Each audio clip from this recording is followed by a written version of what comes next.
பண்ணுற ஒரு சந்தர்ப்பம் கிடைக்கும் போது அதை நான் யூஸ் பண்ணிக்கிடுவேன் அப்படிங்கிற மாதிரி அவங்க ஷேர் பண்ணியிருக்கிறாங்க. அம்மா என்ன சொல்கிறாங்களோ அதை வந்து நான் எப்போவுமே கேட்பேன்.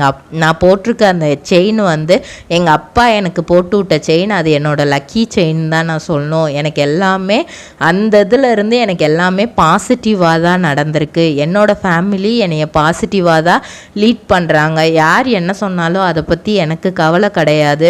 லைஃப்பில் எவ்வளவோ ஃபேஸ் பண்ண வேண்டியது இருக்குது. இப்போது இந்த பிரச்சனை வந்தப்போ கூட அவங்க அம்மா அப்பா என்ன சொன்னாங்க அப்படின்னா, லைஃப்பில் இன்னும் நீ பார்க்க வேண்டியது நிறைய இருக்குது. ஒரு பொம்பளை பிள்ளை அப்படிங்கும்போது இந்த சொசைட்டியில் எத்தனையோ பிரச்சனைகள் வரும். அந்த பிரச்சனையில் இதுவும் ஒன்று. அதுவும் இப்போ இருக்கிற டெக்னாலஜியில் இதையெல்லாம் பாக்கு மட்டை தயாரிக்கும் மிஷின் கிடைக்கும். அதற்கான ரா மெட்டீரியல்ஸையும் வருடம் முழுதும் நாங்களே சப்ளை செய்து வருகிறோம். நீங்கள் செய்யும் தட்டுகளை நாங்களே எடுத்துக்கொள்கிறோம். அதற்கான லோன் வசதியும் செய்து தருகிறோம்.